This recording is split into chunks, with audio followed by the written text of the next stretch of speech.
everybody? It's Bourbon Bill, and tonight, a very special episode. We're going over my best and worst distilleries of 2023 and my need to hunts for 2024. So I had two distilleries that really stood out to me in 2023. Number two, none other than Jack Daniel's. Okay, not only did they re-release the 10-year, they released the 12-year, which was a phenomenal bottle. Go watch my top 10 bourbons of the year to see where it landed. They also released Shelfer Jack Daniel Barrel Proof Ryes. I mean, what was not to love from them in 2023? Their LE in 2023 was this delicious twice-barreled rye. Jack Daniel's killed it. I mean, they continued to deliver the hitters at reasonable values. Let's talk about twice-barreled LE was $80 hairs. Shelfer Jack Daniel's Barrel Proof Ryes are $68 hairs. I've seen them as low as $65 hairs. 12-year was $85 hairs for a 12-year-old 107 proof product. Compute 53.5% alcohol by volume. The 10-year was less. It was like $70 hairs for that. I mean, Jack Daniel's just keeps delivering the hitters. And they put out enough that if you work hard enough, you might be able to get one. It's not like they're putting out 3,000 bottles. You know, they're doing tens of thousands of bottles, even for their LEs. And this is a dang Shelfer, the Barrel Proof Rye. So Jack Daniel's killed it this year, and they were my number two. And you would think, Bourbon Bill, you love Jack Daniel's. How the hell did you not put them number one? Because my number one distillery of 2023 was actually, gosh dang, Jim Beam. Okay? Gosh dang, Jim Beam. You go, Jim Beam? The people that make Old Tub? Yeah, that's right. Okay, because number one, they re-released a classic Knob Creek 18 at less than $10 a year. Now, I did prefer 2022's batch 1 right here versus batch 2 from 2023, but still, 18-year-old 100 proof delicious oak monster. Loved it. Not only that, but they went out and put out one of the best damn ryes of the year. Go watch my top 10 ryes of the year. Old Overholt 10-year cash strength was an out of left field home run, baby. Love this bottle. Oh man, and for $100 hairs, again, $10 a year. You know, Jim Beam's out here putting out ultra aged stuff at $10 hairs a year. And speaking of ultra aged at you know, cheap monies, how about the goddamn Hardin's Creek series? Okay, there's a trio this year: the Frankfurt, the Claremont, and the Boston. All at 17 years old, all at 110 proof, all at $165 hairs a bottle MSRP. So $10 a year for just all. So this was a cool project, right? And so Jim Beam won because they did a rye. Okay, they did a bourbon. They did a second series of 3 bourbons that were ultra aged. And we're all below $10 a year. And you might think, but Jack Daniel's placed them, placed theirs below $10 hairs a year. And they did a rye, and bourbons too. But why did you pick Jim Beam as your number one of 2023? And it comes down to they listened to the consumer because they did little sample bottles of their 17-year. They did a trio where you could taste all 3. I'm missing the Frankfurt because I drank it all. Okay. And I think what was there left, I dumped into the real bottle of Frankfurt I have over there. But they released a sample kit so that all of you could taste all 3 expressions for roughly the same price as a bottle. Okay, so that is why Jim Beam wins my Distillery of the Year for 2023. And Jack Daniel's was playing hard and got number 2. If Jack Daniel's released sample kits or smaller bottles of their stuff, they would have won. Worst distilleries of the year. I had 2 that kind of pissed me off, to be honest. Number 2 that pissed me off was Maker's Mark. And they released the BEP, which I did like. I really liked the BEP, so that wasn't bad. But that was all you had. Like you just, since 2019, you've been doing stave finishes. It's getting old. Like, do something more. That was the only reason I really hated that. I was like, just do something more.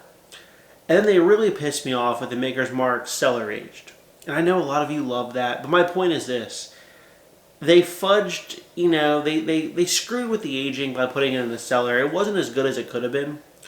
It just lacked oak, and it really needed the oak. And if they would have aged that sucker in the rick house for 12 years, it would have been phenomenal. So they finally deviate from what they've been doing, the same shit over and over. And then they just don't give us aged bourbon drinkers what we want, and it just pissed me off. And they could do better, and I hope they do, and they got to do something different, And then this is cheating because I know this happened. Well, no, we knew about this in 2023. They said in 2023 they were done with the wood finishing series, which I was like, thank God. I don't know about you, I was like, thank God. This is played out. And what do they do? If you go look on the TTB for 2024, you know what they're doing? Wood finishing again. They're just calling it like the Heart Series, or like, it's still wood finishing. You still put 10 virgin French oak or American oak staves, and it's like, come on. Why'd you tell us you were done with it when you're just bringing back the same old crap you've been doing for 2024? It's like, could you be any less of a disappointment, makers? I mean, come on. I mean, double oak something. Give us something with a true rickhouse full age statement on it. Do something. I'm really sick of your 10, French oak or 10 American oak staves. Like, do something different. I mean, come on. Anyway, so that's why and believe me, that pissed me off enough. But they got second to the worst. The worst distillery for 2023 was Wild Turkey.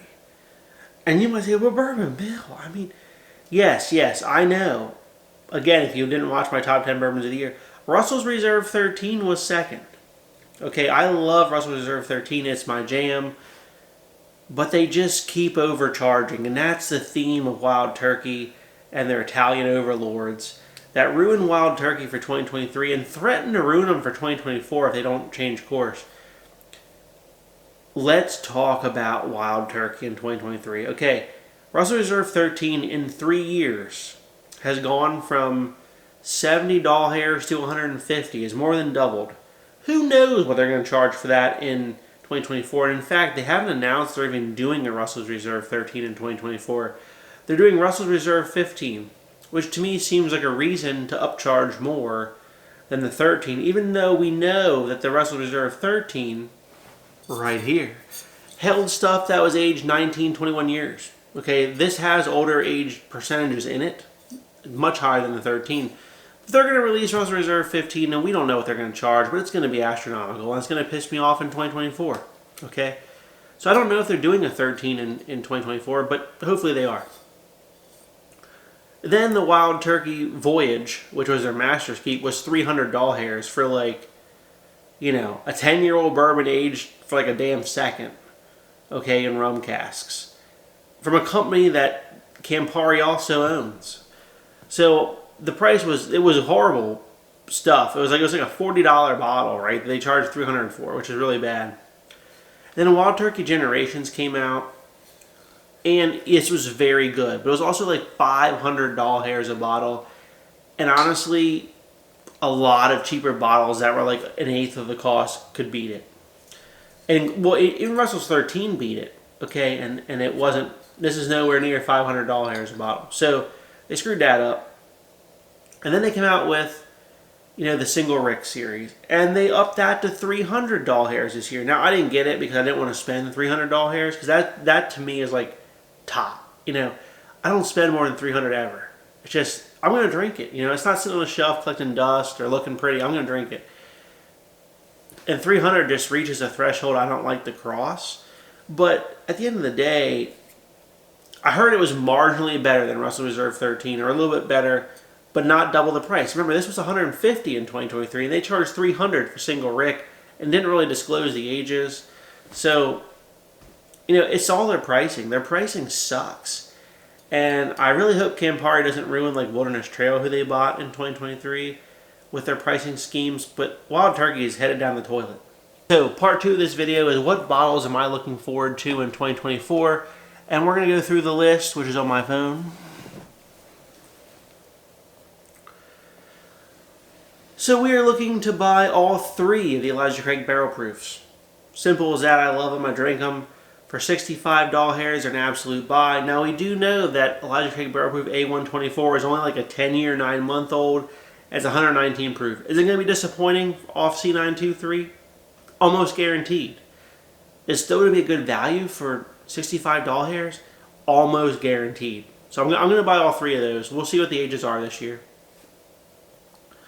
Old Overholt, which got 3rd place in my Rise of the Year for 2023, is coming out with an 11-year-old cask strength for 2024. Sign me the hell up. It's older. Sign me up. Sign me up. Whatever Jack Daniels decides to release for 2024, I'm a buyer. Okay, they are doing a vertical age series. So they've done the 10 and the 12. There's like a 15, 18, 21, 23 or something like that. If they do decide to release a 15-year this year, 100% I'm going to be a buyer.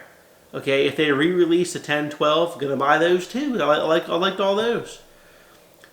And then whatever their LE is this year, we have no idea, but I'm a buyer. Looking for that. Old Forester 1924. Now, there's been reviews about that already. Mixed reviews, kind of, but I'm looking forward to trying it. You know, I like Old Forester, but I've strayed away from them. Just haven't been drinking them as much, but I like to get back into it. Maybe 1924 is the one to do it. I think it's probably overpriced for what it is, but we'll see. I hope to get it. Sagamore Spirits. Okay, so a few things here. Sagamore 8-year was fantastic. That got like 2nd place for Rye of the Year, I think, for me, if I remember. We're only in end of January. I don't even remember.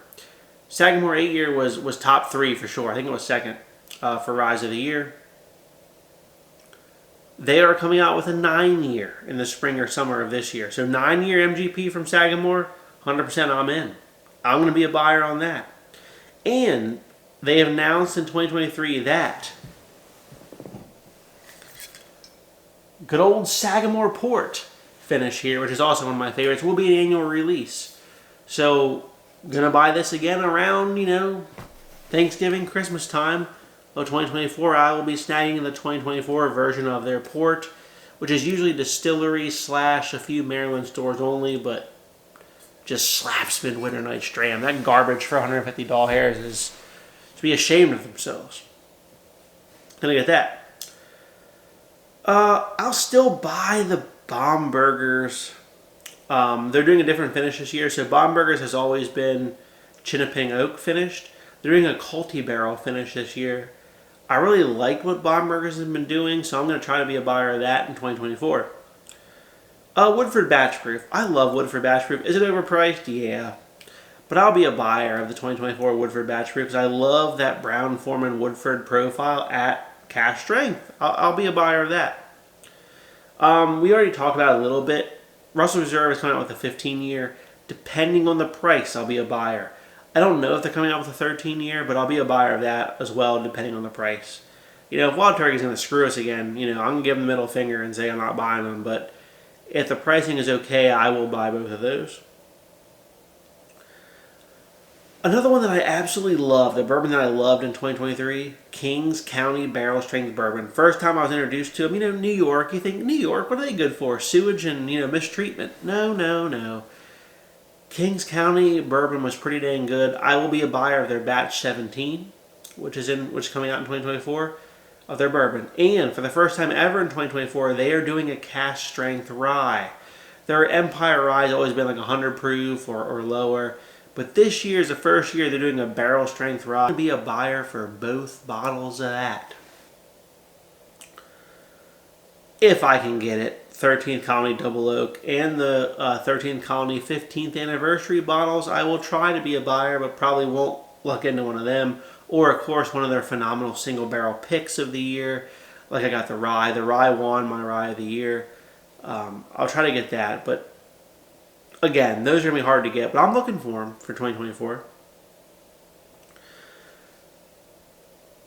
One of my favorite double oaks of all time, Peerless. Okay, I got a single barrel store pick of their Peerless Double Oak Bourbon in 2023. I'll be looking for more of those in 2024. I drank the last of my Shelfer Peerless Double Oak Rye. It's gone. I'll be looking for a replacement of that, or preferably a store pick of that, because the store picks are always a little bit older. Peerless is also coming out with a toasted rye. So look out there. Okay, Double Oak was delicious, but now a toasted rye could be good, but I'll be looking for that as well in 2024. All right, Blue Note. I heard a lot of good things about their 17-year. James Street sent me a bottle of their Blue Note Juke Joint uncut on filter.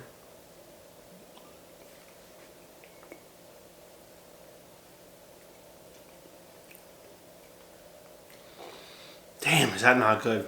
I didn't do a review on this yet, but it's very good. Thank you, James Street. Their 17-year from a couple years ago was revered as like damn delicious, best thing ever. They're coming out with another 17-year Blue Note for 2024. I'm going to try to get my hands on one. My filthy, grubby paws, I'm going to try to get one. I may not, but I'm going to try to get one. Now, Ben Holiday's been receiving a lot of praise recently for their, soft red wheat and, whatever, cash strengths, whatever. Not interested in those, but I am interested in the Ancient Cave collection from Ben Holiday, which are older, 7-ish years, and they have different barrel finishes like Chinkapin Oak, similar to the Baumburgers, as well as like, a couple other type French Oak, whatever. I'm interested in trying one of them because I think the Ancient Caves are going to be one of the best things that they come out with. I'm interested in getting my hands on one of them for 2024. I talked about it a little bit in one of my other videos, but Knob Creek, whatever the LE is for this year, I'm in. Okay, they did the 15-year for 2 years. They did the 18-year for 2 years. What is 2024 going to be for Knob Creek? I don't know, but I'm in. I'm hoping for like a 20-year cash strength. Like, come on, baby. Come on, Knob Creek. Don't let me down. You already saw that I already bought the Jacob's Well Batch 2, which is a Hardin's Creek Jacob's Well Batch 2 for 2024. Solid, 100% go buy that bottle. Already bought that, so I've already bought the Hardin's Creek for 2024. They are releasing a Knob Creek 10-year 100 proof rye. I'll be a buyer of that because the 7-year rye is very good for $35 here. So I will be an absolute buyer of their 10-year 100 proof rye. Corbin and Cash barely missed my top 10 ryes of the year. It was just edged out by Driftless Glen. Okay, but Corbin and Cash is coming out with a 12-year-old Double Oak 100% rye for 2024.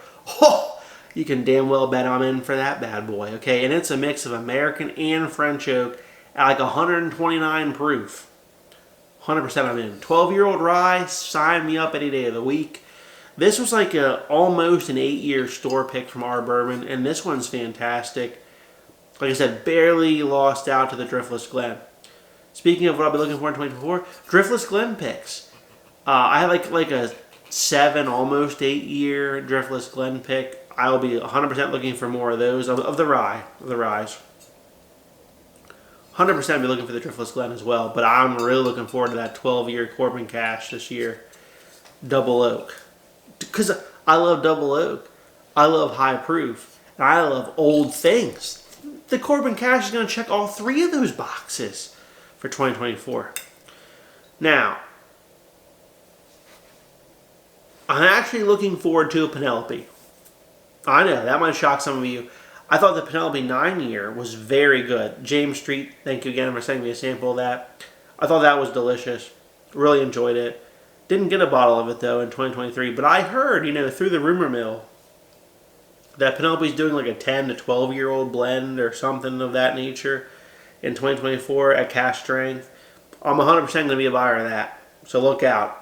I'm going to be hunting a Penelope, which is very uncharacteristic of this channel. And now I have like 2 maybes for 2024. One is Blood Oath 10. So Blood Oath 10 is going to be a mix. Well, it's still going to be 98.6 proof, which sucks. They could have done like a Fever Edition, like a high Fever Edition. But they didn't. They screwed that up. So shame on you, Blood Oath. Luxro, suck it. He screwed that up. But they are doing a Cabernet Sauvignon. And I think a Cab Franc barrel, something like that. It's a Merlot or Cab Franc, whatever. It's a red wine blend, is their Blood Oath 10. So I might be a player, but the lower proof scares me on that. I would prefer a higher proof for the red wine blends. So I'm a maybe on that. Then the last one we're going to talk about that I'm a maybe on is Little Book Chapter 8. So Little Book has been garbage for most years, except for like the first 3 or so, until 2023. Number 7 was very good.